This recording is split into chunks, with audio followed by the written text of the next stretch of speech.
What was that? Do I get to select the music now? I didn't select that. Hello. Ha ha. Hey, Lane. Hey, to everyone out there tuning in TV land. It's time for the Super Sully Sunday stream. And I'm in like up to my knees in spending money. Oh boy, I just booked a flight to Dallas. And I just got a hotel room in Dallas for the Dallas Fan Expo 2025. We're going to have a Thinking Critical Comics Aficionados meetup. Come and get it.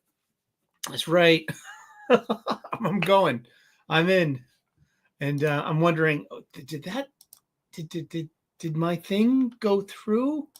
Did it like, okay. Where's the tickets to my, to the con? I got a 3-day pass and I'm only going Friday and Saturday. You know, would it be cheaper just to get a la carte? I don't know. You know, I'm gonna buy Perch a beer. You going, Lane? Let me know. I mean, I guess we're having a meetup. Yeah, Wes is definitely going, and he was like, "You going?" I'm like, "I'll see if I can swing it. I can swing it," and I just locked it in. I did. So yeah, I'll be going to Dallas Fan Expo 2025. This is my vacation for the year. Cool. And yeah, that's that. Now I got to get some tickets to Orlando for the end of April, meeting up with my family. And Lane Kramer says he might go. He is in Texas, but 4.5 hours away. Well, I guess Saturday is going to be like I don't know if I'm not in possession of any itinerary as of yet, but I will say that I believe that Wes is going to be at the con on Saturday, definitely. So, and he's traveling on Sunday, so he might be there Friday night. He might have Saturday off because his wife might be, with the kids, or we're not. He doesn't. You know what? He's got 3 kids, a wife, and he's so that's his he's gonna come and hang out, sure, but he's a family man, and his bark is much worse than his bite. He said, "Leave me alone. I'm a family man. I'm a family man." I'm gonna say it like Vin Diesel does. I'm a family man. Family. That's right. Family. We're family. We're the Comics Aficionados family. And if you are subscribed to Jim Werner's Weird Science comics podcasts, we did 45 minutes of podcast with Jim Werner for Weird Science. He'll be posting that on YouTube shortly as well. But we had a great conversation regarding 2 new releases from this week, and that we really liked. So I'll be doing more content over on Weird Science with Jim Werner, helping him out. He lost his co-work. Yeah, he didn't lose him. He just he had plenty of heads up. His co-host resigned and it went through final. So I'm like, hey, don't worry about it. You got plenty of people, and you're gonna. So I'm gonna, eventually be doing more over helping Jim out over at Weird Science. We got some some positivity and shit, and it's apparently it's my brand. Only you guys know how absolutely negative I am. Good to see you, Jim. Good to see you, James. I was just almost called you Jim. And it's nothing much. I just about a grand lighter. I just got airfare and a hotel room and my I hope I hope I didn't close the window. You know what it's like to have a boomer moment? I'm getting my 3-day pass for Fan Expo and with my lanyard, and that's $144. And so it's like, shouldn't have just showed up already? Shouldn't I have gotten a receipt already, some kind of thing from Fan Expo? Or did I close the window too soon? I thought I had clicked all the clicking. I thought I clicked all the clicky things. What do you think, Pikachu? I don't know. What's up, Mark Howard? Good to see you. Happy Sunday. Yes, we are holding all the cards. I got a card up my sleeve. I do. This is from a Mexican card deck, pictograms. This is El Alacran, card number 40. And yeah, I always have a card up my sleeve. Lane Kramer says, I just finally read Ultimate Spider-Man last night, caught up on 13 and 14. Overall, like them, but there was just one fact. There was just one fact that left me having some questions at the end. Hello, Yule Carter. Good to see you. And for everyone, I have updated his details in the description of this very show. If you need some comic books, if you need a local comic book shop as close as your own mailbox, then check out Fantastic Comics. His link to his Instagram page is in the description of this very show. He can hook you up. Hopefully with some funny books. Hey, Mo, happy Ramadan. Good to see you. Coming all the way from the other side of the world. Wiki pissa, as we say. And it's in relation to the Black Cat and some of those covers. Yeah, I mean, like, and how much, we'll get into it too, because we have some comics to review. We really do. And as we're holding all the cards, you're not holding any cards. Is that how you do it? The little T-Rex hands? Is it like, yeah. I got a hat incoming. It's green. And I tried to get the font right, but it was something that Bone said. And he was like, make America grateful again. He left a comment on one of my gratitude shows. And I was like, I'm putting that on a hat. And I did. It's incoming. So I got a Kelly green hat. Because I'm not, the red hats are just too iconic. And this is satirical. And it fits in with my sense of humor. And it's something that can poke fun at both sides. I like it. Because it says, make America grateful again. You know what I mean? And just in the two rows. There you go. You'll see it sooner or later. It should be here by next week.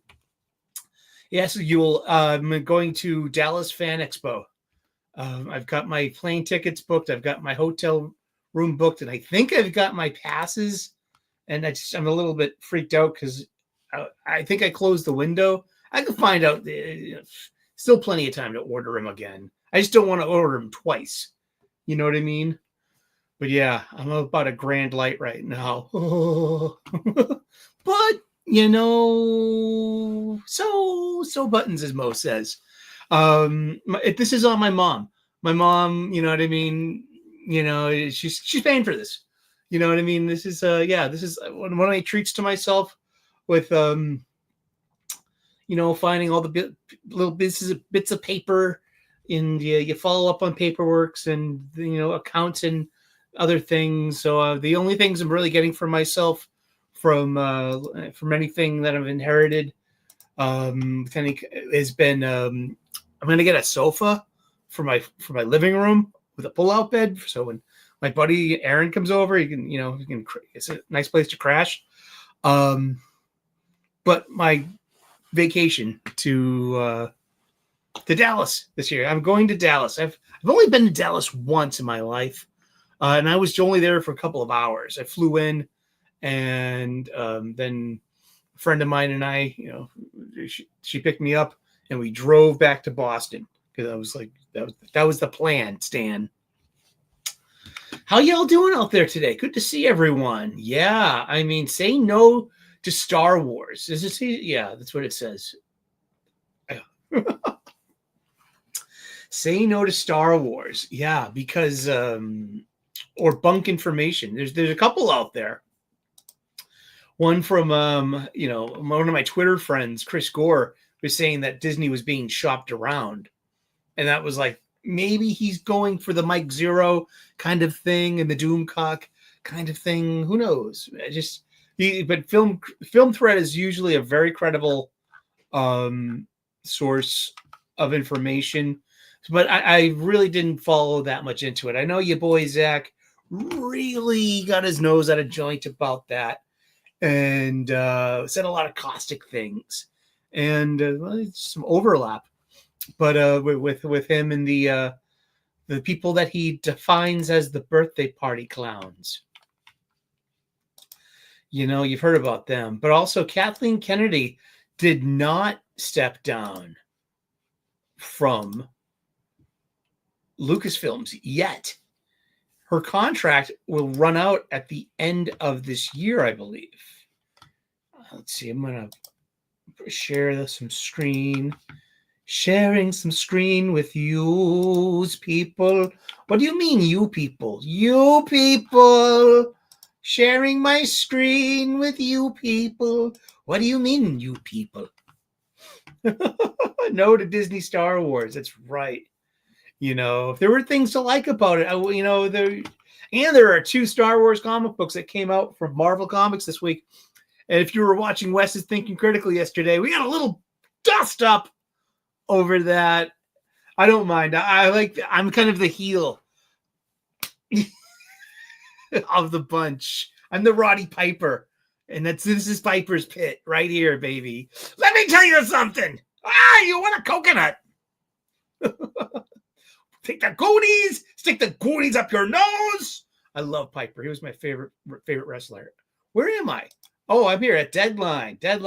Kathleen, this is from February 27th, right after the news broke. Kathleen Kennedy speaks on her Lucasfilms plans. She is not soon retiring, and the films that will keep her in Star Wars orbit for years to come. This is from Mike Fleming Jr., February 27th, 2025. I thought I'd see it. This is an exclusive. I thought I'd seen it all in trade journalism, but the piranha-like frenzy on Kathleen Kennedy and the successor speculation that followed Matt Belloni's Puck report that Disney was putting her out to pasture is new one on me. Belloni for years has been beating on Kennedy like she owes him money. So this is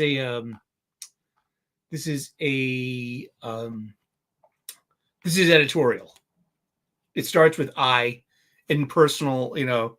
So this is coming from the the journalist's point of view. This is coming from Fleming Jr.'s. He's the co-editor-in-chief of film. Here, so yeah, this is what you could tell already. This is an editorial voice. This is editorial. And this week he reported Kennedy was retiring. I recall he essentially did the same thing more than a year ago, and yet here she still is, producing the Mandalorian movie and prepping the Sean Levy-directed Star Wars film that Ryan Gosling is circling, as well as numerous other film and streaming projects with A-list participants. Still, the trades follow with gusto, dishing speculative reporting on who might succeed Kennedy. The takeaway was chaos and that Kennedy was being pushed. The reality is different and far more orderly. According to insiders, Kennedy has been working on let me see. I'm trying to keep an eye on the chat as well. You got okay, good. Y'all are behaving. That's a good thing. Pikachu's happy with you. He admires you all. Your patience. Your you know. Kennedy has been working on a succession plan for a couple of years, eyeing candidates from within process with Bob Iger and Alan Bergman. That puts someone like Dave Filoni, who knows the new universe inside and out, in a strong position. I put that new in there myself because, you know, he does know the old universe. He knows exactly what to pick and cherry pick and choose from to pilfer, adapt, and claim that it's his own. That's true. Rebels, anyone? I admire Belloni's hustle and ability to turn over hard ground, but his penchant for defining industry people like Kennedy in disparaging ways, well, I just don't understand that. I didn't appreciate it when Deadline founder Nikki Fink did it here, and it feels like the appetite for Schadenfreude is nowhere near as high now, given how this business is still trying to regain footing after the global pandemic. the year-long labor strikes and most recently the devastating wildfires that ravaged Southern California. I mean, you're still complaining about pandemic. Well, some people gotta, is that the victimhood paradigm? Is that, oh, woe is me? Kennedy would seem an unlikely target for ire in good times or bad. 13 years into her run steering Lucasfilm into the ground, she has done much with the challenge of trying to broaden George Lucas's Star Wars vision after Disney bought it from him for $4 billion in cash and stock in 2012. It's a challenge, Amazon. It's a challenge Amazon now will try with James Bond after purchasing creative control from 007 gatekeepers. Ooh, what weasel words we weave. For $1 billion beyond the $8 billion they paid for MGM. Kennedy arguably is the most successful female producer executive in Hollywood history. Sure, on a prorated scale, and you know what I mean? Like, what about Lucille Ball and Desilu? I mean, when it was definitely, but, remember, it's Lucille Ball greenlit a little show that got passed over by every other network and production company. It was called Star Trek, a Desilu production. She has produced more than 70 films that have collected 120 Oscar noms and 25 wins. And she herself was awarded the honorary Oscar with the Irving G. Thalberg Memorial Awards with 8 other Oscar noms. Yeah, blah, blah, blah. Sorry, Matt. The woman is a first ballot Hall of Famer, not someone who deserves to be batted around like a piñata. She also deserves to own her own narrative and demystify this pseudo-drama. Deadline gave Kennedy that opportunity, catching her just before she headed off to be honored tonight with husband Frank Marshall at the Oscar Wilde Awards. And here's a Q&A. We've read all these. What's the truth? The truth is, and I just want to say it loud and clear, I am not retiring. I will never retire from the movies. She's 71 years old. I will die making new movies. That is the first thing that's important to say. I am not retiring. What's happening at Lucasfilm, here it comes. This is the crux of the whole thing, all right?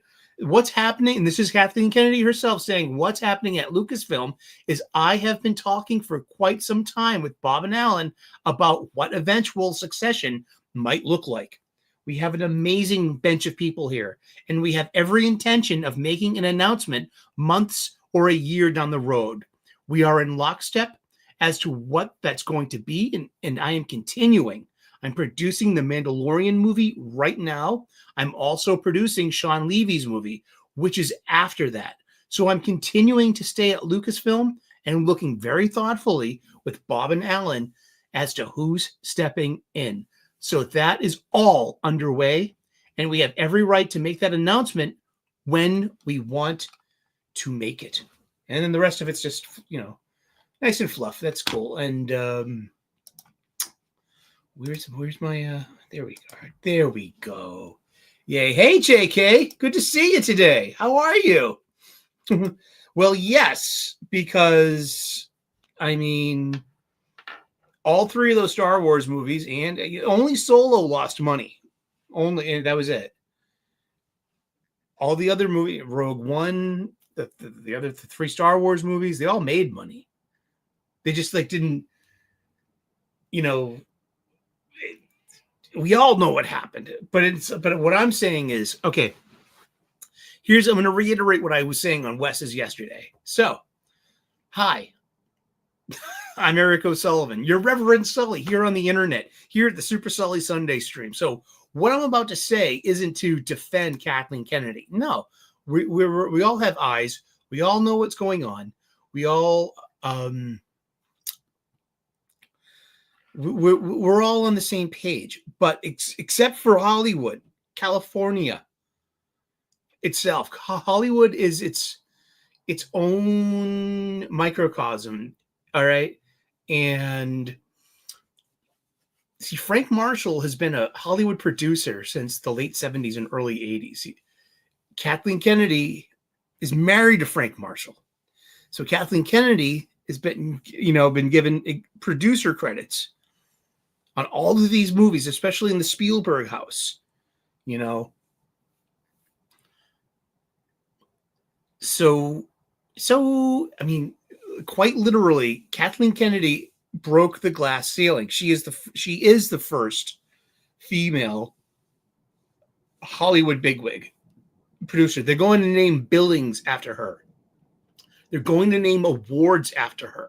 She's getting all the pomp and circumstance. She's getting the huge golden parachute. Her name is gold in Hollywood. Frank Marshall and Kathleen Kennedy are Hollywood royalty. And it doesn't matter what we think about her.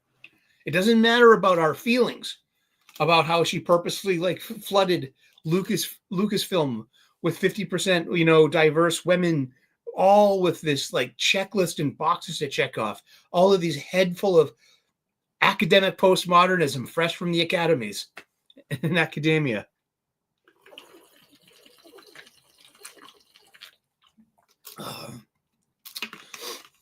Holy shit, Dwayne Muth, my friend. Happy Sunday. Kathleen is a money-grubbing skag. Holy shit. Tell them how you really feel. Yeah, James Bond. What to do with they spent $8 billion on that altogether, huh? Well, that's the whole kit. It's lock, stock, and smoking barrels, huh? Oh boy, Disney Star Wars is a toilet. That's right. But regardless of what we feel about Kathleen Kennedy, she is Hollywood royalty.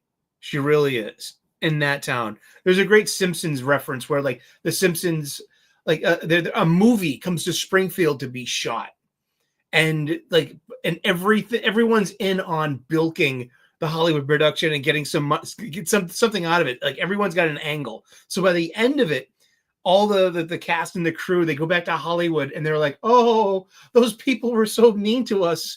And it's just it's this really funny kind of thing, because that's how Hollywood sees itself. It doesn't matter how we see Kathleen Kennedy. The story is going to be that Kathleen Kennedy is a huge success story, that she's a pathfinder, for women. She broke the, she broke the glass ceiling, and now it's no longer a boys' club. I'm not saying this to defend her or any of the, I'm a huge Star Wars fan. There could have been a really awesome, robust, thriving Star Wars that we all could enjoy. No, it can't be, because of academic postmodernism and critical feminist theories and critical colonial theories. I have this is my harebrained theory, that all of these people send their daughters to these Ivy League schools. And when they come back from these Ivy League schools, not only are they suggesting hiring their gender study friends, they also say something to the parents, especially the fathers, that you have to buy into this woke bullshit, or else you will never see your grandkids ever. Or us. Think about it. That's it. Is thank you. Dwayne remembers what I'm talking about. I would show it on the YouTubes, but I don't want to get a copyright strike, Did any ads show up yet? I put every 18 minutes for the ads again. So let me know if you see any ads. Alrighty, still nothing going on there. Awesome. Aaron Sparrow's happy. I told the gang, yeah, I'm in. I'm going to Dallas. I'll see you in Dallas. Yeah, I'll see you in Dallas. Yeah. Oh boy, yeah, exactly. You know what I mean? If that's the daughter's not exactly shit like that. I mean, boy, I read a shitload of comics this week. I did. I had 19 Marvel comics and 6 other comics. I bought 8 comics. What's in the bag? What do you mean, what's in the bag? What's in the bag? Funnybooks. That's what's in the bag. Oh, Mark Jassard ad. There were a lot of comics this week, yeah. There really were. I mean, I think it's kind of unfair to both the guests and the local comic book shops to be like, here are all these funny books. In 1 week, you couldn't have parsed this out equally over the 4 weeks that it was, that's, that's cool. It's a big time anyway. So, but it's, hey, there might be something going on and something might happen and it's a couple of months away. So maybe apply a little hope and maybe something might come out of it. I don't use hope much, but I think now is a perfectly good opportunity to flex some of that. Yeah. You never know. It could happen. You know what I mean? If there's a will. And yeah, I read, oh God, there were so many awful comics this week, like Amazing Spider-Man 68 Point Deaths. It's a point issue. It's written by Christos Gage with really good art by Mark Buckingham, but this is less of a Spider-Man story because he's already dead. And this is more of an X-Men story written by Christos Gage. And it's about Juggernaut confronting Sidorak, saying, like, I am your champion and I cannot be stopped if you believe in me and I believe in you and I believe in that. And it wasn't that good. And it's just a really pathetic.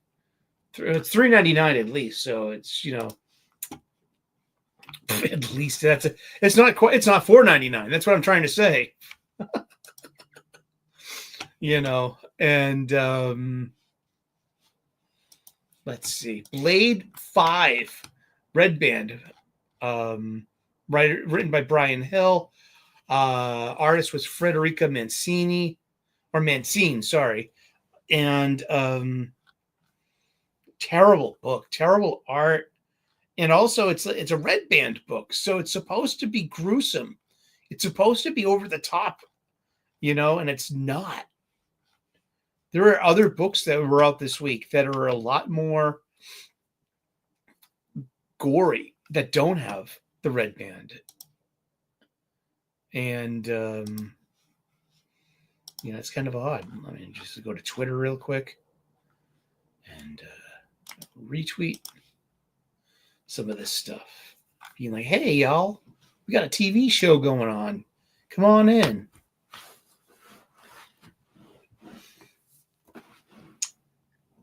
The patron saint of quality footwear, St. Hubbins. Today is the 41st anniversary of the release of This Is Spinal Tap. By volume, one of the funniest movies ever made. There is a joke in every frame. I'm pretty darn sure. It's like there is a joke. Yeah, there is a joke in every story beat. There's a joke in every frame by volume. One of my best friends, Peter, said this to me about 25 years ago. He said, by volumes, This Is Spinal Tap is the funniest movie ever made. There's a sight gag in everything in the background. It's that thoughtful. It's so deep. And David St. Hubbins, played by, what's his name? It'll come to me right now because I'm going to go look it up. Mike McKean. This is Spinal Tap, 1984 film. It was. It's an hour and 22 minutes, but it's directed by Rob Reiner, who's also in it. He plays a fictionalized version of himself, Marty DeBurgi, who is a filmmaker and the biggest fan of one of England's greatest rock bands, Spinal Tap. And it's this wonderful slice of heavy metal, because they're this aging British rock band, and they wear leather and they're on tour and they can't seem to generate sales for their new album. Spinal Tap is one of the funniest movies ever made. And St. Hubbins. It's the the patron saint of quality footwear. Right. If I wasn't doing this rock and roll thing, I could be working in a haberdashery. Like we have that in your size. No, we don't. Yes, we do. Something like that. It's just funny. And it was all like mostly improv. And that same improv, the same group of actors would stick together, and they would all do A Mighty Wind, For Your Consideration, Best in Show. Just this all these great movies that use improv as well, and just what good stuff. But let's get back to comic books. But yeah, that's just, special T-shirt today was it's St. Hubbins Day. It's on St. Hubbins Day. Big bottom, talk about mud flap. My girl's got 'em. Big bottom drives me out of my mind. How could I leave this behind? I love that this because it's clever. And there's a fine line between clever and stupid.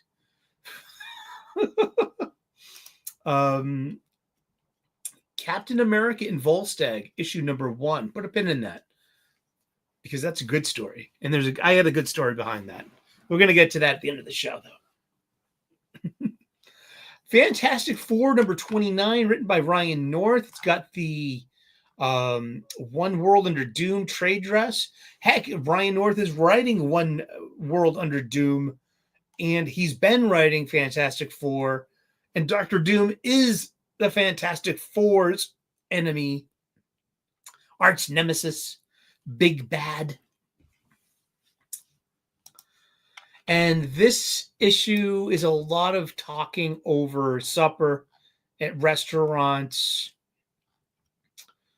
It goes, and then it becomes about defending vampires.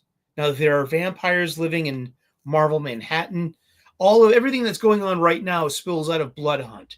The fact that Dr. Doom is now the Sorcerer Supreme, and that there are vampires who can withstand sunlight, and there's a huge displaced population. So they're being treated like a marginalized community, like a marginalized people. Like their status as vampires are making them prone to other people's biases and racisms. This is too on the nose. This is a really great example of how bad comics have gotten. I'll show it to you too. You know what I mean? So they save the Fantastic Four saves these vampire babies, like these little kids who are vampires, who the whole family got turned. Their mom and dad get dusted by the angry mob, but they find ways to help the vampire kids. And then, boom. Hold on one second. Where did you go? Where did he go? Where did he go? Hi, everybody. This is exactly how the book starts off. You know what I mean? Lots of talking, lots of hugging. Oh, boy. And sending the kids off to school. Like that's Franklin, and there's Valeria. And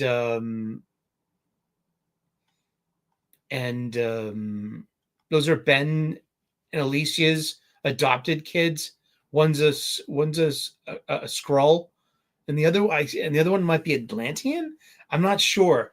I've been reading all of these too, and I can't tell you what's going on. But those are Ben and Alicia Masters Grimm. They got married, and those are their adopted kids.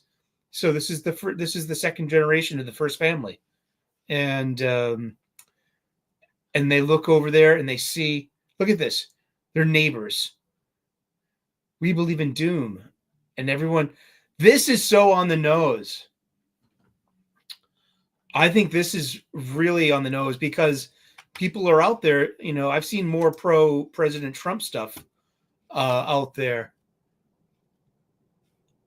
than I have, in my neighborhood at least too.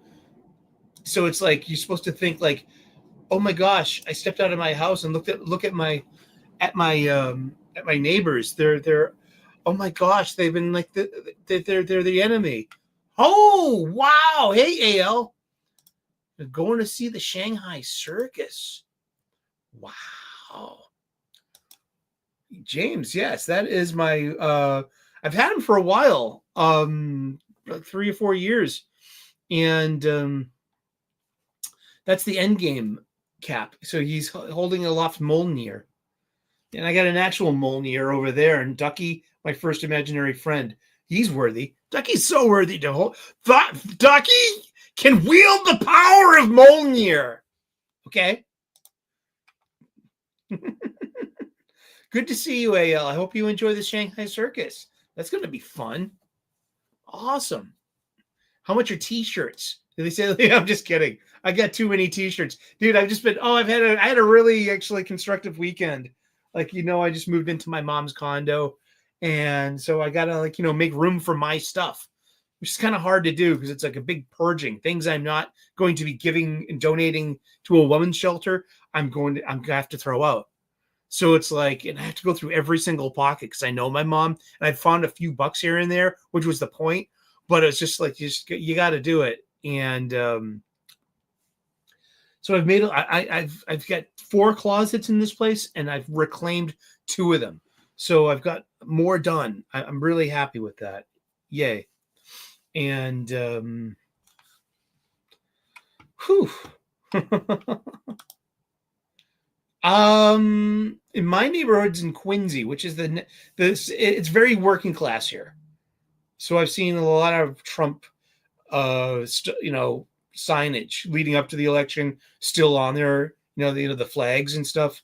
But when I was living across the Charles River up north, in Cambridge, I work in Cambridge, and Somerville is right next to Cambridge. So I've lived in Somerville in the Winter Hill area for the better part of 2 decades. And that's good. Yeah, I'm boxing up all the good stuff, and but there's just so many things that I won't be able to give this away, and I need the space. So it's just yeah. But that's a 1/6 scale. I got 2 1/6 scales. So that's my Captain America from Endgame. He's got Mjolnir. Then that's my cosplay. I've got a full on cosplay, and my other 1/6 scale is Han and Carbonate. I've always wanted that. Dude, that thing's pitch perfect too. And it's a great size, Ho, ho, ho, ho. Be like Jabba the Hutt. Look what I found. I unpacked a little bit. So I found the golden age of DC Comics, 365 days. Do you remember when we started this show a couple of years ago? I did a daily comic book show. I would take a day off, like my Saturday, and that would be my shoot day. So I would go through the book. I would, sandbag my material.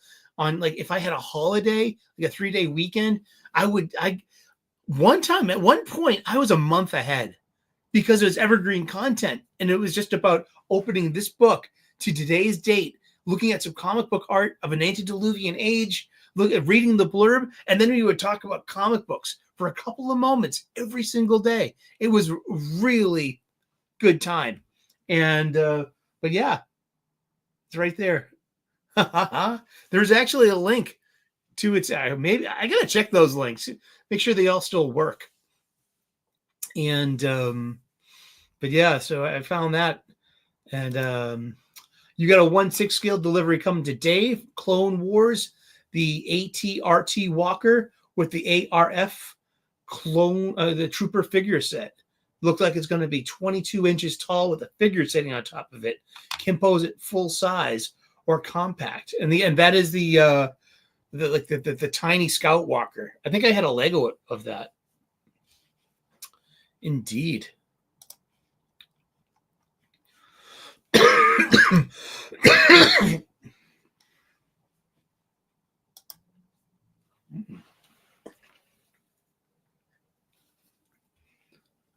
And we're back.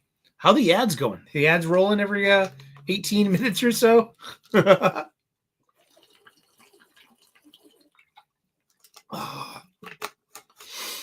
I haven't got. Yeah, I only have 2 1/6 scales. I haven't even unpacked any of my Star Trek Eagle Moss, my Yamato, my Battlestar Galactica Eagle Moss.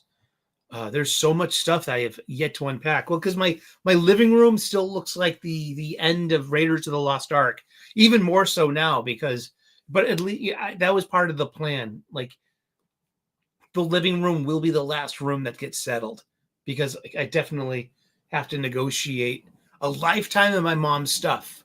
and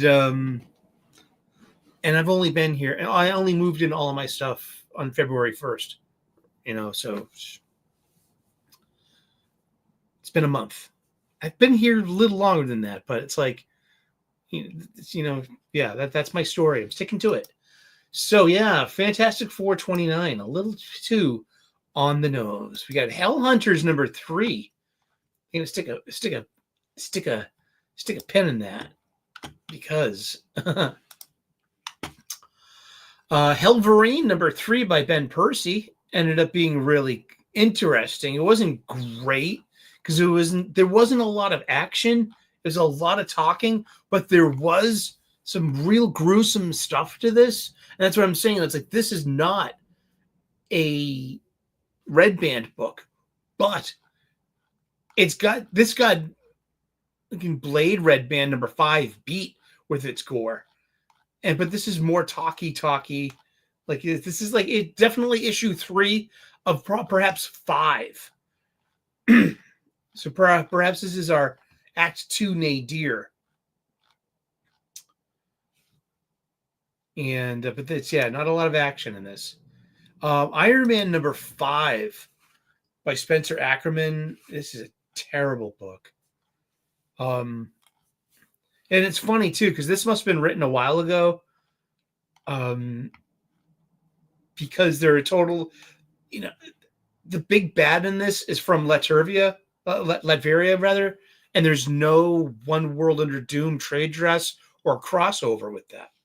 So it's like, it's kind of,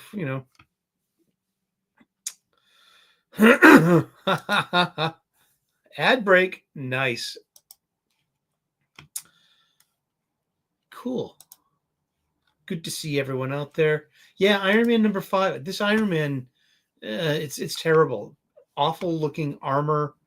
They gave him a really big sword, because that's like, they're ripping that off of anime and manga. I'm sorry. Excuse me. Oh, behave. Oh, amnesia is up to you. Red Hulk number 1 by Ben Percy. It's One World Under Doom. This is one of the 2 books that I reviewed with Jim over at Weird Science for his weekly show this week in his podcast. You can probably, once he puts that on YouTube, I'll drop that in the community posts, and you'll get a link for that. And we had a really good 45-minute conversation, me and him. And I'll be actually appearing probably regularly starting soon. Yeah, we actually have plans for a DC show, to do some DC comics. But Red Hulk number 1, it's definitely going to be part of, it's a mini. We all know this, unless, you never know, sales itself, just look what happened to Green Arrow. Joshua Williamson started writing that. That was originally supposed to be a 6-issue mini, and they got the green light, no pun, but Green Arrow is still an ongoing. Now Chris Condon's writing it. And, everything I figured out about actually how much of an activist writer that applies to his Green Arrow as well.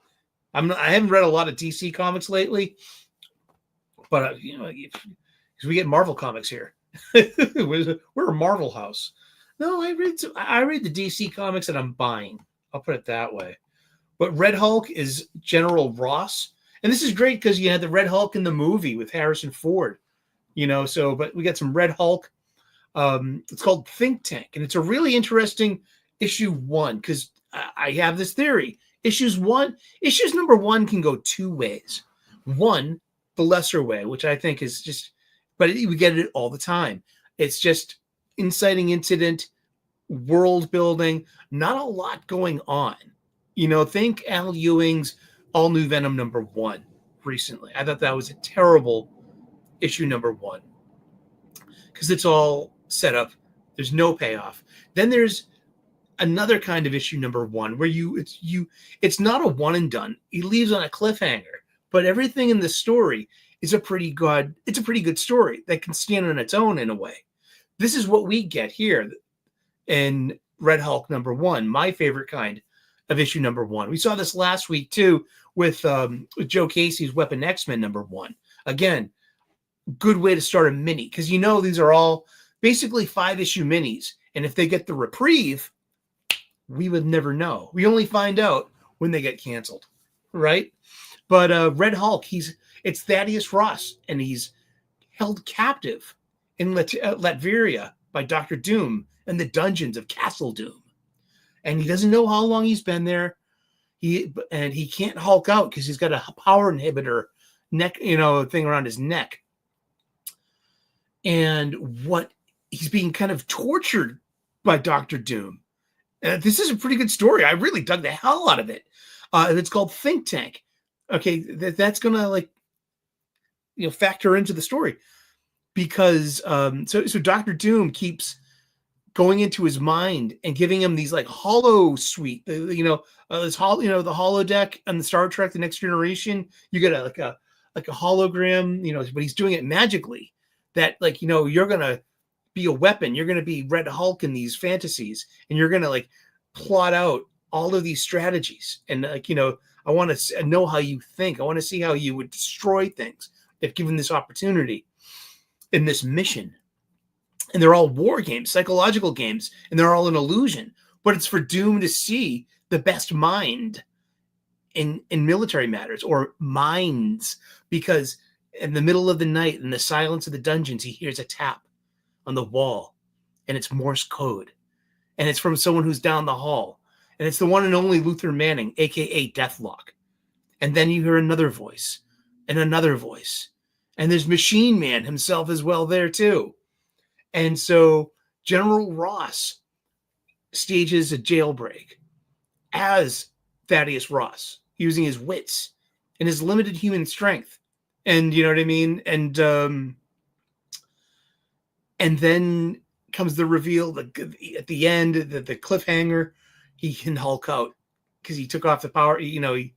But it was a really interesting issue 1. I gave it a 7.5 out of 10. That's a decent score out of me. It's hard for me to give an 8 a lot of the times, and it's even harder to get a 9 out of me.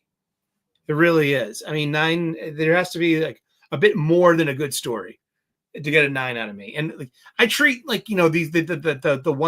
10 scale just like you would grading a comic book. I think that keeps it high and tight and easy. So yeah, you could buy a 7.5. You know what I mean? Cover price. Oh no, it's Tom Taylor weak sauce crybaby stuff. Yep. No, you can't trust Tom Taylor. I mean, seriously, Dennis Camp, Tom Taylor, Tom King, Chip Zdarsky. I'm not looking forward to Matt Fraction on Batman. I mean, there's only one title of Matt Fraction's I will look forward to, and that's his Casanova. But I think he painted himself into the corner with feminism and academic postmodernism. Casanova is a really pre-Me Too thing, man. Yeah, it's good shit. Casanova is really good stuff. But also, I liked Red Hulk number 1. It makes me want to read issue 2. And it was fun. It was entertaining. And it took me by surprise. I had no preconceived notions. I just read these funny books. And it's that's the power of a good book. And any writer can do it. We give Ben Percy a lot of shit sometimes. But it's good to see him do the yeoman's work. That he's just writing a simple, entertaining superhero story. And it's also got laid the groundworks of some kind of Marvel version of the Secret Six or Suicide Squad. That's the Thunderbolts. I know. You know what I mean? But a new kind of squad. A Red Hulk, Deathlock, Machine Man, reformed villain, anti-hero, a redemption arc, and the Brains. Something like that, There are no chicks. I noticed that. Not yet. Maybe there's someone yet to be discovered in issue 2. Rogue Savage Land, issue number 2, written by Tim Seeley. Wonderful art by Zulima Scotto Lavina. Say that 3 times fast. It's pretty good for digital, but it's just, it's set in the past of the X-Men. So there's like, you get really good versions of Magneto and a Rogue. Rogue's not married to Gambit yet. So are they going to be cashing in on this Rogue and Magneto shipping, which is beyond shipping because it actually happened? Did it happen already? Is it happening here? Is it like this is how it happens and they're just expounding on the story itself? But it's really fun, I'll give you that much. And Kari Andrews has these wonderful covers. Seriously, let's go back to sharing. Share that screen. Share that beautiful bean footage. Look at this beautiful cover. This is the A cover. Kari Andrews drew this. That's Kazar and Rogue, and they're in the Savage Land. Oh God, she's drawn. And that's the whole thing about Rogue. What a wonderful character. And this is before she could really control her powers. So right now it's post Siege Perilous. So she doesn't really, she's kind of been depowered. That means she can't fly. She doesn't have super strength or invulnerability or even the powers to absorb things much. I think she's starting to get her powers back, but the art in this is pretty fun. That's what we need. Rogue is a beautiful, physically beautiful, character. And the whole thing is you can look, but you can't touch. And that's the whole thing of Rogue. And of course, she's, mastered her powers that she can actually, so that's great. But back then, Rogue was something else. She really was. Because it was, you can look, but you can't touch.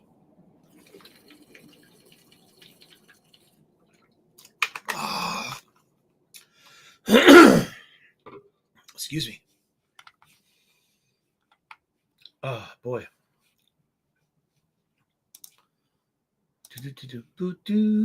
Oh, what's next is Sabretooth, The Dead Don't Talk, number 3, written by Frank Thierry. Great art by Michael Samaria. And it's here. I'll share. I'll share the info drop screen. This is part 3. So look at this. This is your info dump page. This is your first page of comic book. All right, here's your cover. Then you have an inside cover. This is some kind of Kunlun, Iron Fisty energy kind of, character. And you get all your info right here. Look, it's the Daily Bugle. Price, 1 cent. And volume 1, number 30, New York, Wednesday, June 30th. 1909. Sabretooth, The Dead Don't Talk, Part 3. Years ago, Victor Creed worked with Mr. Sinister at the Ravencroft Institute when he was approached by an inmate named Fisk, dun dun, head of a gang in New York's notorious 5 Points, who was looking to escape the notorious asylum. Adopting the pseudonym of Mad Dog Murphy, Creed broke Fisk out and became his enforcer, cutting a violent swath through gangland New York, placing Fisk at the top of the city's criminal underbelly. But that meteoric rise has placed a target on their backs, prompting an attack from the mysterious Crocodilian. Separately, the gangs of New York have united against Fisk, aiming to level the playing field with a deadly enforcer of their own, an assassin only known as Dragonfire. This is great. This is actually a really good book. New York, 1909. Oh boy. And this is a lot like the Scorsese movie Gangs of New York. And it's really working. The first issue I was like, I don't know what to think about this. But the second and third issues, wow. I'm in. Maybe I'll get the trade paperback. I don't know. I'm usually not into trade paperbacks though. Sentinels number 5. Interesting story. It's a 5-issue mini because they're 5-issue minis now. Here, let's look at a page. Here's the info dump page from Sentinels. This is 5 of 5.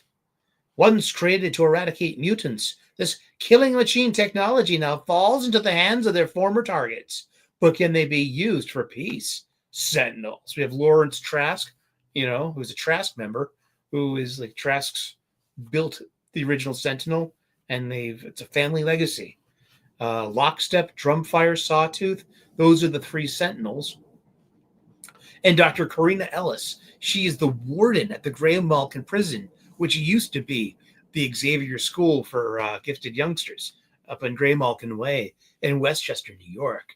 And she's keeping Professor X a prisoner there and other mutants as well. Lawrence Trask's Sentinel program is in disarray. Dr. Karina Ellis, the warden of Graymalkin Prison and Trask's rival, has systematically usurped the program for complete control. First, Trask has been taken hostage by Ellis's subordinates, Scurvy. Then Void sacrificed himself to help Sawtooth and find the source of Trask's Sentinel nanotech. Jason Seifert, I lost myself in that, and to find the source. Okay, the source was Justin Safer. Okay. Are you paying attention at home? You're getting quizzed later. Meanwhile, Drumfire finally confronted the cause of her hallucinations. Graymalkin inmate Charles Xavier. And a dying Lockstep has allowed himself to be rebuilt into one of Ellis's new Sentinels. It would seem, even with precognitive abilities, Trask couldn't foresee this tragic ending. Written by Alex Packnadel and art by Justin Mason. And you got this Jay Bowen design. They're all like that. They have all the X books have this visceral, the purposeful design to their pages.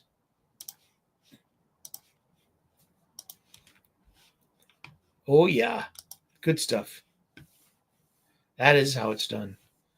Now, those whole that 12 issue span. Enemy of the State and Agent of S.H.I.E.L.D. Written by Mark Miller, drawn by John Romita Jr., but inked by Klaus Janson. I'm missing one of those issues. I think I'm missing issue 25 itself. I got the other, yeah. I love those books. And that one that Miller wrote, that one shot, the art by Kari Andrews, that was right after that. It was set in World War II at a concentration camp, and the commandant keeps shooting Wolverine in the head, and he keeps on popping up the next day, and it's like this ghost story for like the commandant, and just yeah. The Sentinel series, I will tell you this much, it was my personal highlight to anything offered in the From the Ashes X Books lineup. It's been my favorite. It's good that there was one. I mean, then come what? The only things that come close to this are probably Jed McKay's X title, X-Men, adjectiveless X-Men. Gail Simone's got Uncanny X-Men. She's written like maybe 2 good issues of that out of 12. Then comes Eve Ewing's Exceptional X-Men. And then X-Force, X-Factor, Storm, Phoenix. Is there a Wolverine book? There is a Wolverine book, yeah. Solid and Ahmed. And the beat goes on. NYX, but that's being canceled. These things are given like Psylocke just wrapped. Mystique, that was 5 issues. Declan Shalvey. Wasn't that good. And in my humble opinion, you might like other mileage may vary. Seriously, give comic books chances. If you liked the Declan Shelby stuff that he did with Warren Ellis. You know what I mean? 10, 15 years ago, like Moon Knight and what was the one? It wasn't Trees. It was like this, Injection. It wasn't an Injection he did with Warren Ellis. That was just Warren Jealous is more like it. Ads, poo-doo. But thank you though. Yeah, I mean, I got it set up to every 18 minutes there should be an advertisement. Good to know though. You know, is it hemorrhoid cream? Is it a 1/6 scale? But is it hot toys? Is it picking up on topics that we're talking about today in our very own ongoing comic book shop style conversation? I love it. I love it. Yeah, Psylocke is going as a monthly. That's terrible. That's Alyssa Hugh Wong. Hey, look what it came back. Yeah, exactly. Alyssa Hugh Wong. I missed that. We're back. I almost got my second monitor working today too. I was just like, I was checking all the plugs and switching them and stuff, and I was like, I look up and it's working for like 2 minutes, and I'll figure that out. But yeah, Unreadable X-Men. Yeah, and they got Phoenix, Psylocke, Storm. Storm's an ongoing. And then we're going, this is all leading into X-Manhunt, which is, I guess, Charles Xavier busts loose. And the X-Men are going to have their own mini event inside the time we're having with One World Under Doom. And with the X-Men visiting over on Spider-Man during the 8 Deaths of Spider-Man. You know? He's retired.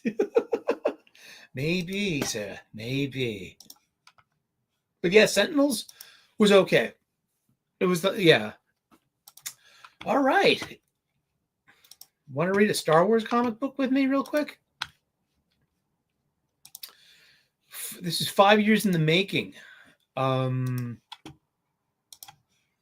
This was originally solicited 5 years ago and never came out. This was adapted by its novelization writer, Jody Hauser. That's good. She got, this is a Phil Notto cover. This is this came out this week, issue 1 of 5, I believe, or 4. I'm not sure. But this is the Rise of Skywalker movie adaptation, the official Marvel movie adaptation.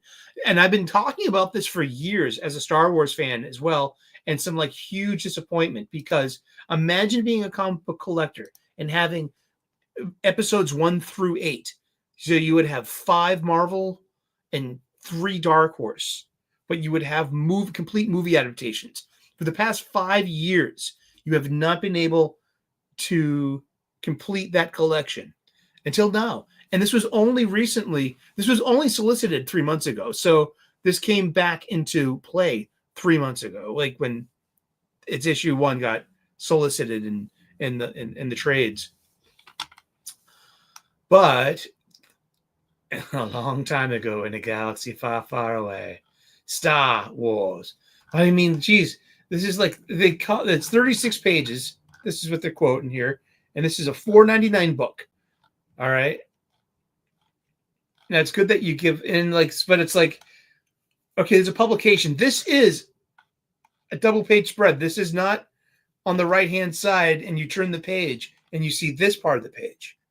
Okay. Don't let anyone ever lie to you or think you're naive or think you're stupid. I mean, if you properly had edited this book and proofread it, and looked at the proof copy sent to you by the printer before you committed to the publication, the published, version. Do you know what I'm getting at? Do you know who I'm talking about? You never know. But here you go. So it's big.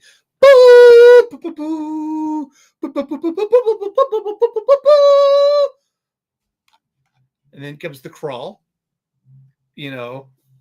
So mitigated by now 5 years, 5 years. It's been 5 years and 3 months. I saw this in opening night alone in 3D in IMAX. I had shitty seats. I was in the front row, all the way to the right. So I had to look up on this like, Dutch angle kind of thing.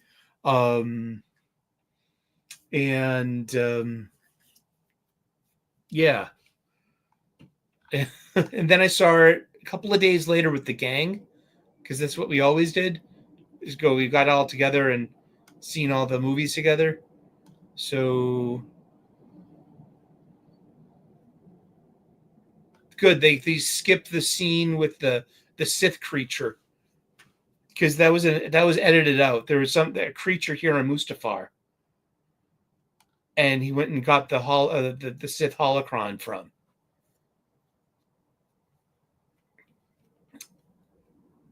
Now remember, see, that's his custom tie whisper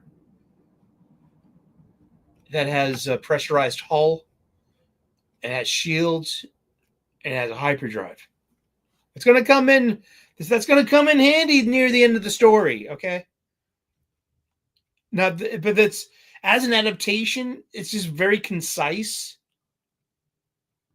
but it really nails home something that was only, I think, mentioned once in the movie in passing by Palpatine, using the phrase "final order."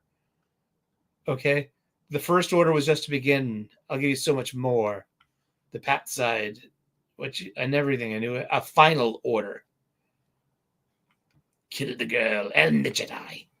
Come before your grandfather Vader could not. But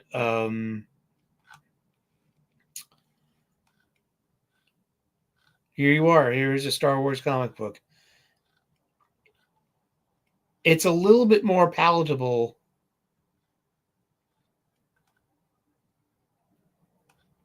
And yeah, this is some added dialogue too. So this wasn't in the movie. Poe didn't say this. After Charlie from Lost to Dark Science, cloning, secrets only the Sith knew. That's Charlie. Look how photorealistic. And there's a cutting room scene here with Rose Tico. Yeah, but he calls it the final order. In 16 hours, attacks on all the free words begin. Sure. So yeah, that's like 5 years after the fact. You're kind of fleshing that out just a bit more. And so starts the trinket hunt. And yeah, there's Rose Tico.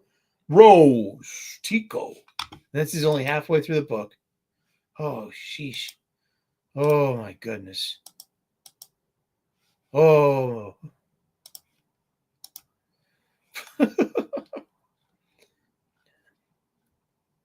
And he puts back together his mask.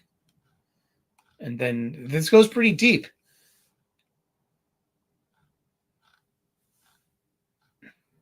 Oh, yeah, that ship would still be there.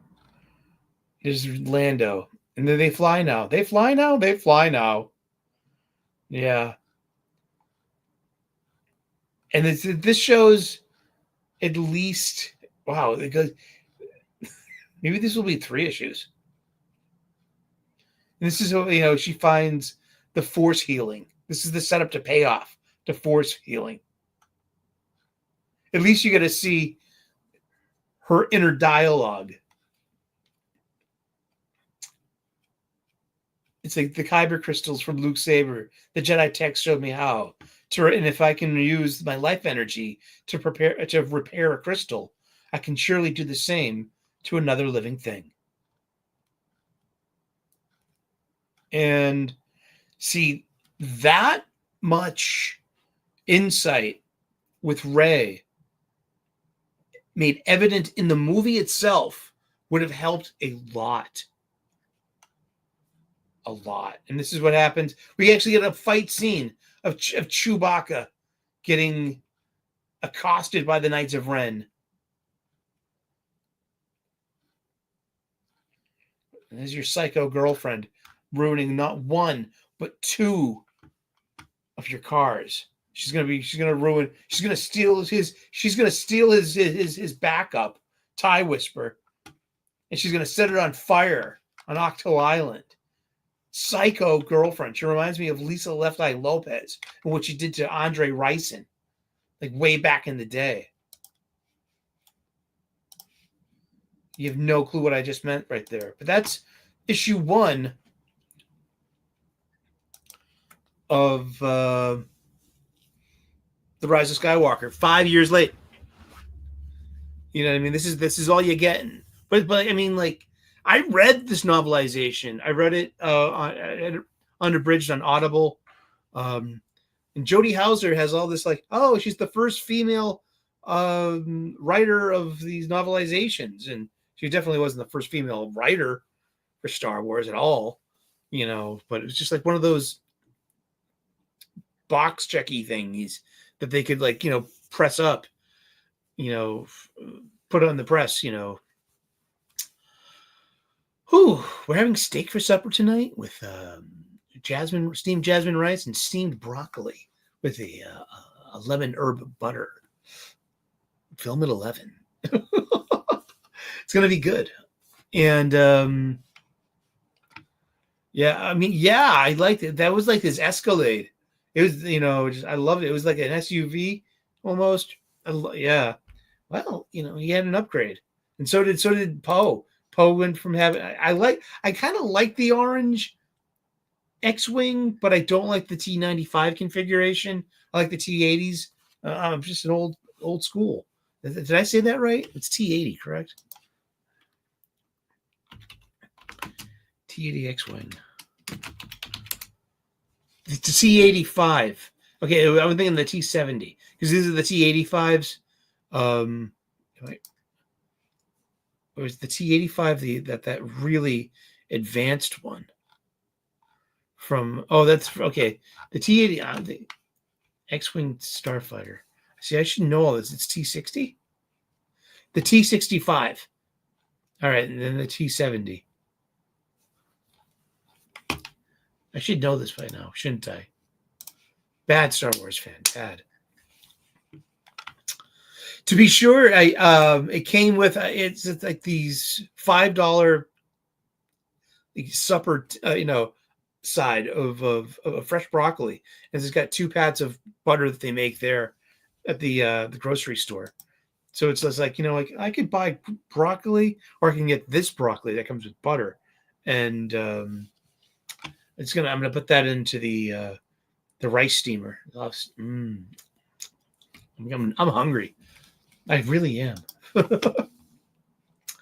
But yeah, Star Wars, right? You know, there was yeah, I like that. You know, the High Republic issued last week. That was good. There was TVA, Time Variance Authority number 3. Yeah, I looked at it. You know, apparently it's an official tie-in to the Loki show. So if you're a fan of the Loki show, you know, check it out. Ultraman times Avengers 4 of 4. Really entertaining, fun stuff. It's just a, you know, multiversal mashup.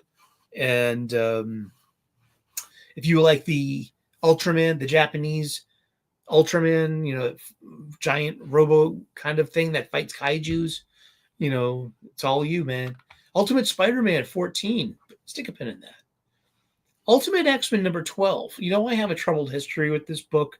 You know, I take every opportunity to say something snarky about it. This was a good issue. I'll give credit where credit's due. I love Peach Momoko. I love her work, usually. I just don't really appreciate the misandry of Ultimate X-Men. 12 issues in a row. 0 heroic men. 0 good men. But as the story goes, it's Hisaku Armor versus Shadow King. You know what I mean? So it's like kind of like, I wish they could have done this way back in issue 3 or 4, gotten to the fucking point. But no, it got really stretched out. And like I said, there are no good men in 12 issues. No heroic men, no good men. All men are bad. They're victims, self-deleters, bullies, physically abusive, creepy hosts for the Shadow King, to make poor choices. And the only heroes in this are girls. And that's holds true 12 issues in a row at $4.99. I would have spent $60 on this. No, I dropped this at issue 4. I could see this coming. Like, no thanks. I just yeah. And which, I mean, I love the art. I have such like good things to say about the art. Why not show some of the art? Because it's quite cool looking. It really is. It's a really nice looking book. She's got great colors. She does all the art herself. Pencils, inks, colors, and she letters it too, I believe. But it's originally done. This was originally done in Japanese, so it's translated as well. And then she's also got these, like, usually the last page has these cultural cues, which I like too. I mean, there's so many things about this book I like. Yet then there comes that point that I figured out, that I started figuring it out in issue 3. And by issue 4, I was done with it. And for 12 issues in a row on a huge property, such as the X-Men, this is Ultimate X-Men. And it's a shoujo manga. Shoujo meaning a girl manga. This should be made for a general audience. And it's not. This is made for girls and sissies. Sorry, but I love Peach Momoko's art, and this is really good art. I mean, seriously, let's check this out. We're gonna look at a comic book real quick, but it's like it gets to the point. This one here. Here's your info dump page. This is issue 12. So this is actually, not going by the usual timing of the multiverse. The Ultimate Universe has been going by in kind of real time-ish. Like for every month, there's a month that goes by in the book. Not so much here, I think. There hasn't, it doesn't feel, it feels like everything's going on in a linear kind of way. And this has just it's been kind of confusing. I don't even care who the children of the atom are. I don't know. And just like, I don't know who this person is, and I don't care, but it's a girl. And she's one of the heroes. She's one of the snarky kids. This is Maystorm. And that's the Shadow King. But look at that. Look at that. I mean, the lettering here is really nice. Who does the lettering for this? It doesn't show. Okay, but okay, look at this. Hisako Ichiki, armor. Maystorm. Nico, fledgling psychic. Mori, Nico's friend. Natsu, Nico's friend. Yukio, that's Yukio. She's a streamer. And then Shinobu Kageyama, the Shadow King, the creepy boy. Everyone else they've got 6 heroic chicks. We don't even have Kwanon here anymore, and we don't have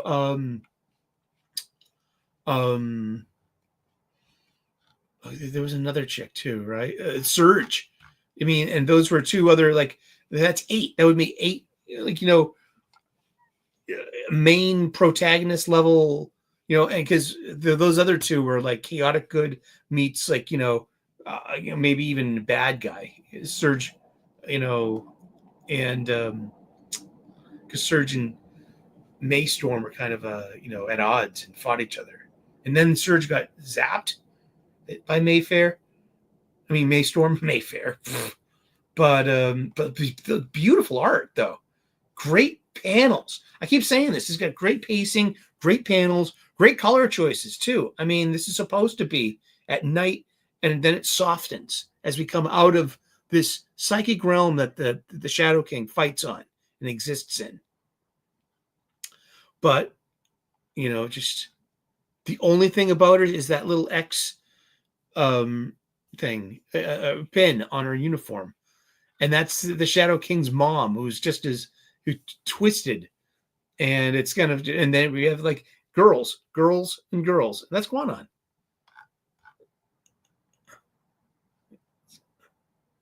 Does it say her name? It looks like Quanon.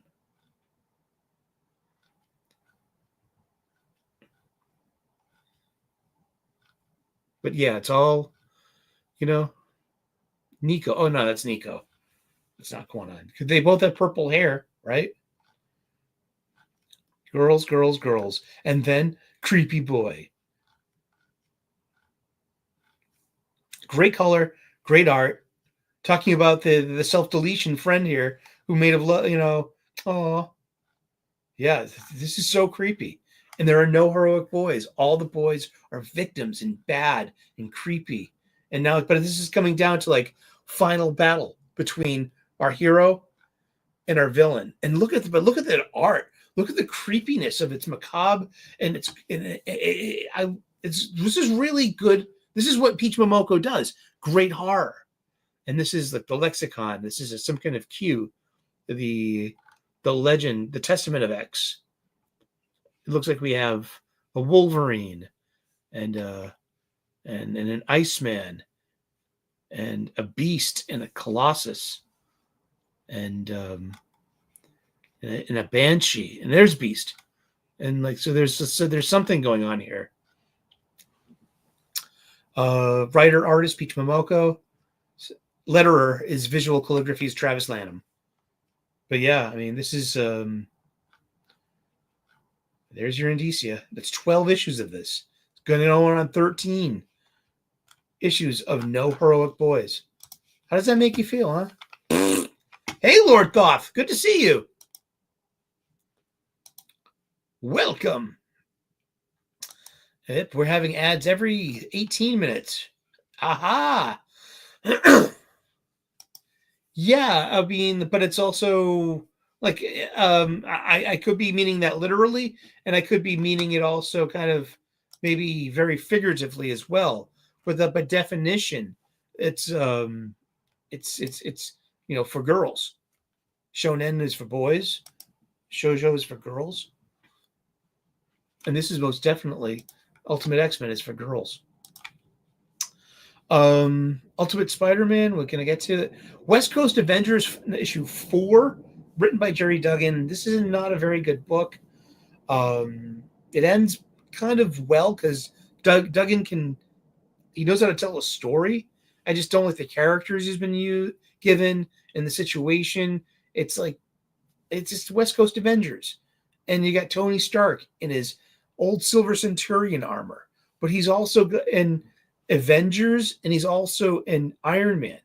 And all three of those books, he's wearing a different armor. He's still wearing his Mark 72 Mysterium armor in Avengers because that's Jed McKay's thing, Then over in the like Iron Man 5, he's got that MacGyvered home kit thing going on. That's clunky looking and steampunky and the giant sword of power. And then this, he's in this, I don't know. There's this Tony's not that important of a character to be spread out like that. That's like Wolverine level, But it's also its own. They're only comic books. You know what I mean? The Women of Marvel She-Devils, issue 1. It's one of these voices. It doesn't have the voices trade dress. Hey, Bone, how's it going? Happy I got that hat's on its way. Make America Grateful Again. It's coming. It was $18 or $19 or so. But I really liked parts of this book. It's the Women of Marvel, She-Devils. So it's like Bloodline, Daredevil, Wolverine. You got to say their names right, or else, a girl's going to pull a hissy fit. Echo. Is that Natasha Romanoff, you think? Doesn't say, but it's iconically, need red hair. She's wearing black with red detail trim, and that's Shanna the She-Devil of the Savage Land, consort and queen of Khazar, king of the jungle. Then we have this, and we have, Angelique Roche in a very, we've always been here.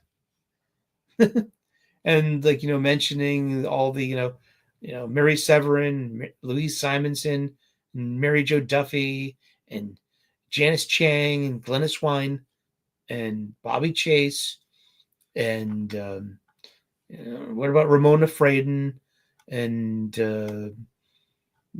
what about Joy Hummel? They always forget Joy Hummel, don't they? But it's like, this is a Stephanie Phillips story. Then you got it's chapter 1 and chapter 2 and chapter 3.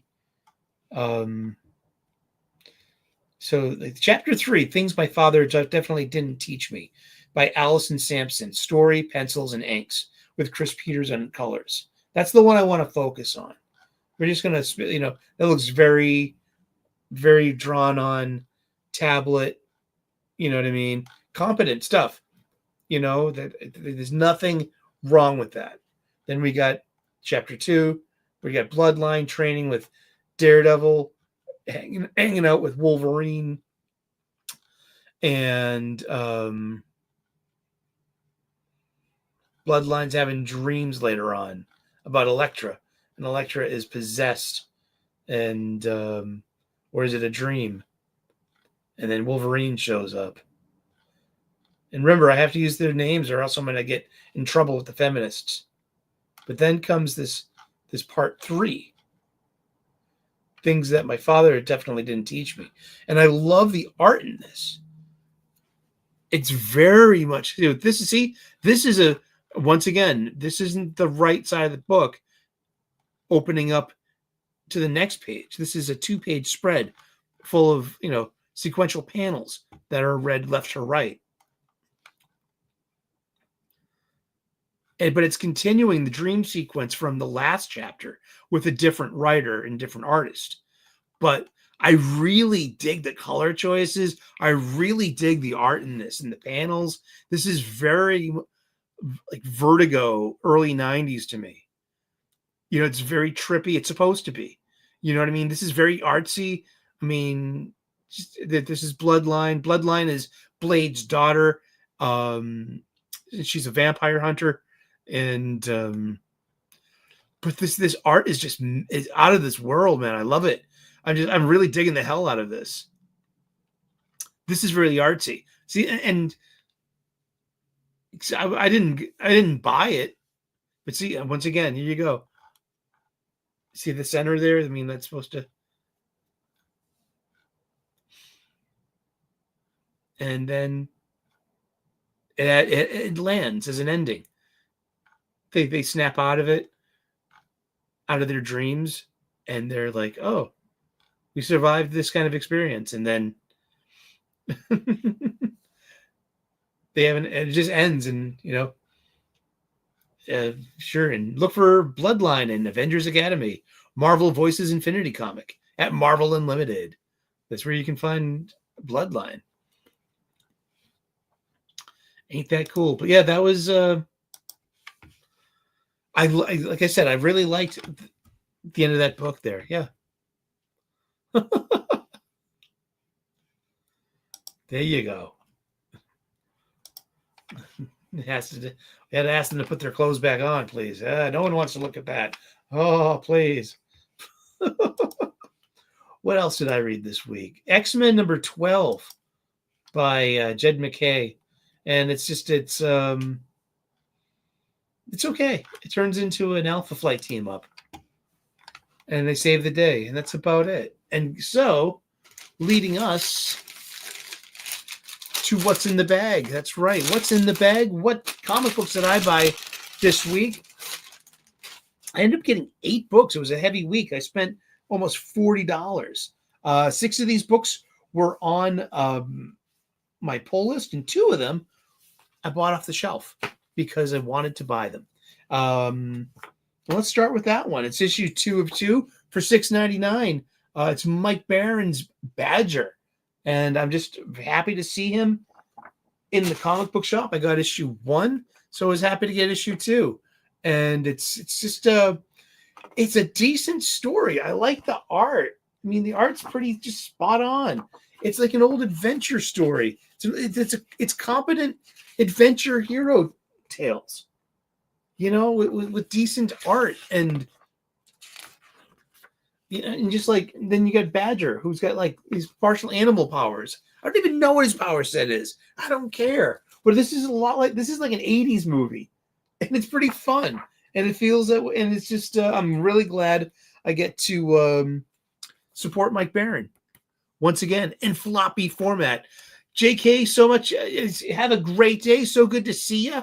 And if you can, keep your ear out for the Weird Science podcast with me coming soon. I'll be sharing those links on the community note posts. The other book, I read this as part of my review copies. Out of the 19 Marvel books I read, there was a couple that were 2 at least that were in my pull list. Yeah, but one I bought for $4.99. Oh, I folded the corner. That's a ding. Oh, don't worry, I can press that out. But it's J. Michael Straczynski and Bernard Chang's Captain America and Volstagg #1 of 1. It's J. Michael Straczynski is doing different books. Here's the checklist at the back. So he already did Doctor Doom and Rocket Raccoon, which was pretty fun.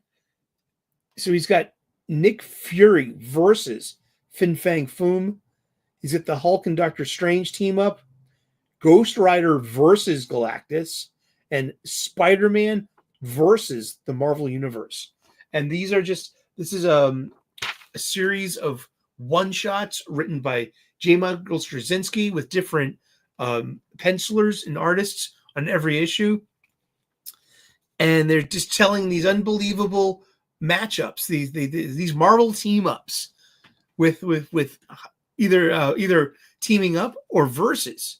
And it's pretty fun. Hey, Fair Monarch. Good to see you. How are you? Yeah, huh? And I probably had the nicer things to say about it. And I don't even like that book. But this book was really, really good. It's great art. I love the way these panels move. Look at this. This is great panel progression, huh? Great colors too, because that's not just some, you know, rainbow of flags and prides or anything. That's a very specific rainbow. That's the Rainbow Bridge to Midgard and that connects to Asgard and the other realms. And it's Sif. Now, Sif got Heimdall's job. So Sif can see everything and she can summon the Rainbow Bridge, you know? And so Sif comes and summons Captain America because one of the, someone up here wanted to see you if you got a minute kind of thing. And it's Volstagg. And Volstagg needs help on one last mission to a planet that he goes to. And it's just this really charming story because Volstagg plays it for comic relief. He's the big guy. He's the tank on those teams. You see him everywhere in the archetypical teams. He's of the Warriors 3. So the other guy is like the heroic one and the dashing one. Well, he's the drunkard one with the jokes and he's comic relief, but he's also the big guy too, And the Warriors 3 hang out with Thor. And they have many adventures. And Volstagg isn't even in the North mythology. He's a Marvel character. But this was a fun book. And so Volstagg found a world out in the frontier that he helped with where he could be himself and not the fool, or not not the joke, not the punchline, but he can be the hero away from his brothers, and it's a secret. And he would ask their help, but he didn't want to seem that punchline, that cut up in front of these people. He didn't want to lose face with them. He was like, so please, Stephen, can you help me? Come with me, vanquish these foes one last time. And then I got a little problem that I want you to help me with. He's kind of in love with the woman warrior, and she's in love with him. But they've he's like, but I'm a married man. I've got children here in Asgard, and I've got this unrequited love. And it's almost like Aragorn in Lord of the Rings, because he was with Arwen, the elf, princess, and Eowyn of the Rohan was in love with him too. And he was like, he had stirred feelings for Eowyn of the Rohan, but he was with Arwen, and so is that kind of vibe. So way leads to way. There are everything, ends well. And Sif repairs Steve's bike, which is great. And it's like, oh, it's got a trick or two. It's got a great last page. You know what I mean? And it's gonna get. Oh yeah, you're gonna find out as time goes on about the tricks. So Sif, they could probably potentially use Steve's enchanted motorcycle in continuity now as some, as a oh, I didn't know it could do that. Oh, I didn't know it could do that. That would be great. See, I'm in for that. That's fun. And it's a nice evergreen story too. And I'm going to lend this out. I might give this to my 14-year-old nephew. I think he'd like this. I think it's that good. I want to give it to a kid. That's why I bought it, because it's that's where it's worth it to me. It's just passing it forward. And but yeah, it's a good book. I gave it a 9.0. Jim gave it an 8.0, and I was like, you know what? I give it a 9.0, because that's what makes it a good story a lot better. Is that I had a more positive qualifier to it. It was like, this is an evergreen story. I can give this to a kid. I hope Luke likes it. I think I'm totally kicking this over to him. Totally. What else do we get this week? Really good standalone issue, G.I. Joe number 314, and I got a variant cover. I do. You can tell the variant cover from the UPC code. Hello. There we go. That is C31421. Yep, that 2 denotes it. This is the B cover. Same art as the A cover, but this is the line art variant. Adam Kubert has done. Is it Andy Kubert or Adam Kubert? It's Andy Kubert, sorry. Has done every cover for this so far. Wonderful covers for 13 straight issues. I hope he keeps going. But I got a thing for this line art variant one. This is pretty good. I mean, you got Wild Bill. You got Tripwire. She's a policewoman, and her code name is Sherlock, and that's Tunnel Rat. And this is a one and done, and it's a rescue operation, and things go sideways, and it just and it's a pretty darn good G.I. Joe story. I'm a huge G.I. Joe fan. I invested in the Skybound collection, the hardcovers. Those things, I guess. Oh wow, I haven't even started reading them yet. I read a lot of comic books, But yeah, G.I. Joe. This is great. Thank you, Skybound, for this is something that old fans and young fans can unite and enjoy together. This and the Energon universe stuff. I mean, G.I. Joe over Williamson's Energon, Transformers, Void Rivals is, I've got to admit it's got stuck to it, and it's okay. You heard it here. Green Lantern number 20, pretty fun stuff. Jeremy Adams, I'm in for this ride. It's got a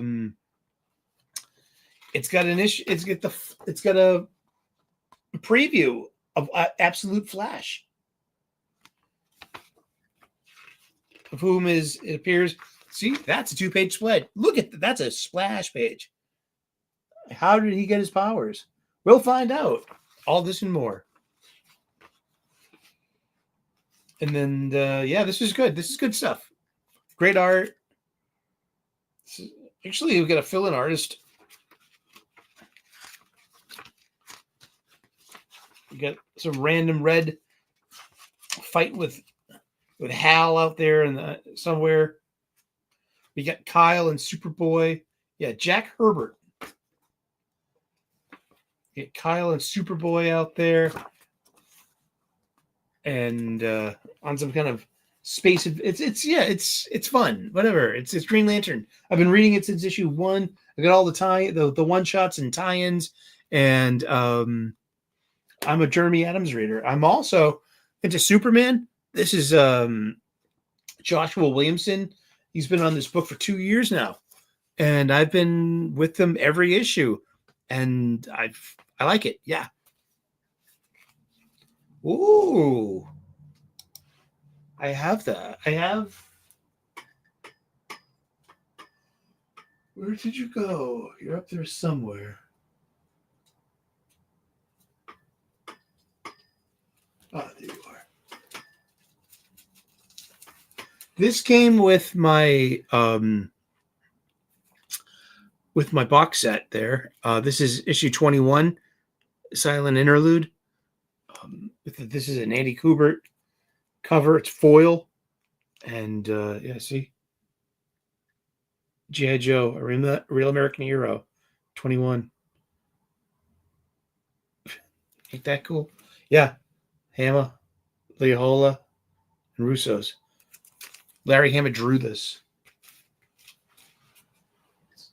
First appearance, Storm Shadow. I got that book in the mail with my mail-in subscription. When I was a kid, when it first came out in 1983, that came out. Yeah, and it's foil too. Yeah, exactly. I'm thinking about should I get that slabbed? If that's a 9.8, and think of there's not many of those produced. There's no cover. There's no cover price. You know, I haven't even taken it out of the bag. You know, yes, I don't slab books. I love, protect the shiny. I love it. But Superman, yeah, Superman 23. He's got great art by Dan Mora. Great colors. Dan Mora is really good. Come on. So now Lois has powers. She's the current Superwoman. And also Lana Lang's a Superwoman too. Remember that. And there's Power Girl. And then there's Supergirl. And Lex is being a good guy. And Jimmy Olsen got hurt. And it was because of Lois. And so now Silver Banshee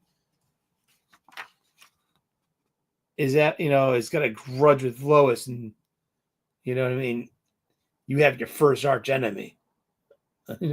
She's upset because Jimmy got hurt. But there's a last page in here that is very interesting because it opens us up because it's at the end of time. And this iteration of Time Trapper, who lives at the end of time, is Doomsday, an evolved old version of Doomsday at the end of time. So, because Time Trapper's been a bunch of different people. My favorite Time Trapper was when it was Superboy Prime. That was cool. That was really fun. But so people show up at the end of time and talk to Time Trapper. And all of these people are just, very associated and also come from somewhere that's been previewed in that DC All-In special. So this has got some connective tissue going on to what's coming next. There has to be some absolute Earth Prime Zero crossover. Prime Earth Zero. That's what it's called. Prime Earth Zero. Yeah. Nightclub 2 issue 6 wraps up this volume of Nightclub's. Got a great great cliffhanger ending, and this could definitely go another volume. And it's pretty good art by Juan Ramirez. Pretty good use of vampire trope. I love vampire books, vampire stories. So vampires have, a reliable power set. Vampires have a reliable way to be killed. They also have a kind of reliable way to be resurrected. So this kind of, in the last issue, our sole surviving member of the nightclub, the girl, resurrects her fallen two friends, the virtuous hero and the more selfish one, who actually sold out his powers accidentally to a gang by getting catfished. And so now they she has resurrected her, and they're back, and like, how did we get back? And like, well, there's a way, there's enough of you. There's blood, lots of it. But that's worked in like the Christopher Lee Hammer movies. I love it's like and flowing water, running water. You know what I mean? Remember that Alan Moore Swamp Thing with the flooded town, and it was filled with vampires, and they lived there because it was stagnant water. And then how Swamp Thing solved that? Oh my goodness! Hello. Are you feeling good, brother? Are you feeling Genki? He's got everyone out there. You can click on Wakazashi's Tea House's icon, and you can subscribe to his channel.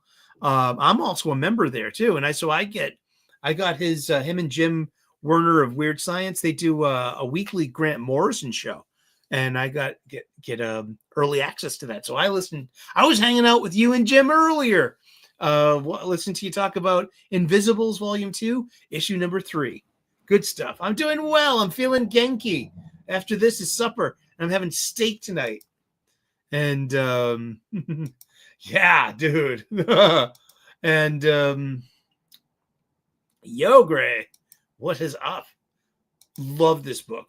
Legion of Three Worlds, great stuff. But Nightclub 2, yeah, pretty good stuff. I love supporting Mark Miller, and he spins good books. And the last 2 books we got are from Marvel Comics. Ultimate Spider-Man number 14 and Hell Hunters number 3 by Philip Kennedy Johnson. See, Ultimate Spider-Man number 14, it has a great cliffhanger, high stakes ending. Really ratcheted up the tension. But here's the rub. Who's been in the background the past couple of issues? Mysterio.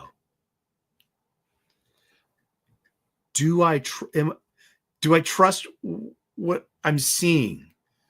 Could Peter be being manipulated by Mysterio? Is there actually a savage land underneath Marvel Manhattan instead of like in Antarctica? You never know. I mean, it's that scene in Zoolander. Maybe I was like falling off the side of this cliff, and then it dawned on me, hey, didn't you just take a whole bunch of acid? And this could be completely going on just in your mind, man. And guess what? It was Hansel. He's so hot. He's so hot right now. Hell Hunters, number 3, written by Philip Kennedy Johnson. Great art and great coloring, by the way, because everything is supposed to. There's there's lots of use of Everqueer, which is that purple, pink, blue color that's been prevalent in comics for a couple of years now, and it's the preferred color of women and sissies in comic books. We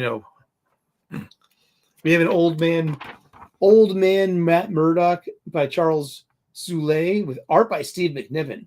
So this might be like something to check out. It's Old Man Murdoch. in the Old Man series. So also Godzilla versus Hulk. Or is it Godzilla and Hulk? Isn't that interesting? And that is definitely like, iconically, you can tell your Godzilla's apart. This is Gojira, 1954, right? This is as old school Gojira as you can get, I think. Art by Adam Gorham. Hellhunters is fun because everything is supposed to look olive drab.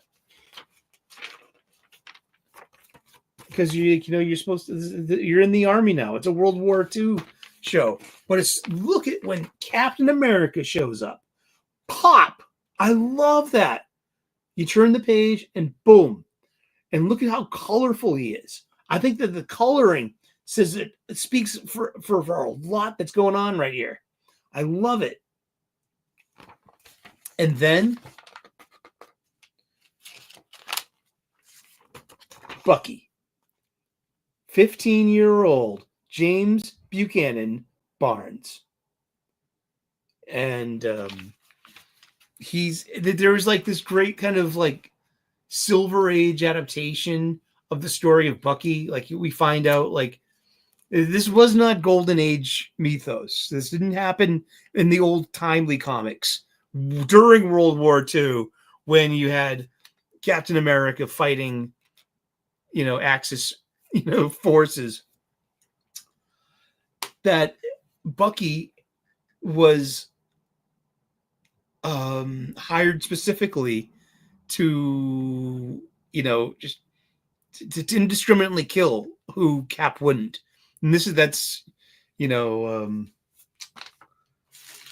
and that's carried on here in Hellhunters 3. We get that kind of Bucky.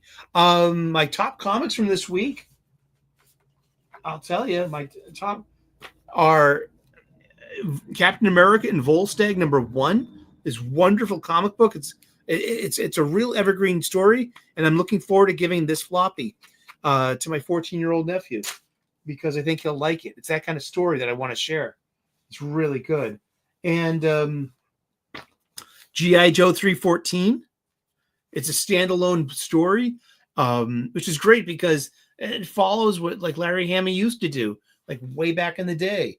He'll tell like, arc stories and then one standalones is kind of refresh, between the next bigger arc. It's great. Oh, you got to hear that? Oh, great. Yeah, he said he's going to give us YouTube. He's going to put that on YouTube as well. But that was fun. It was really good. And also to throw it in there too is Badger by Mike Barron and Val Mayerick. It's just solid fun. It's 2 issues, $6.99 each. So I just paid $14 for this, and it's fine. I'm glad to support Mike Barron, and that's it. I gotta go. I'm gonna make some supper. I'm hungry. Thank you all so very much for tuning in today. It's been the Super Sully Sunday stream where we've been talking about, just holding all the cards. Yeah, I mean, Pikachu holds all the cards here. I'm just the talent. He makes the copious amounts of show notes. I read what he writes. That's it. And thank you so very much. God bless. Namaste. Good luck. I am starving. I got to go. All right. I will see you later. Thanks so much for tuning in. Have a great day. Bye-bye.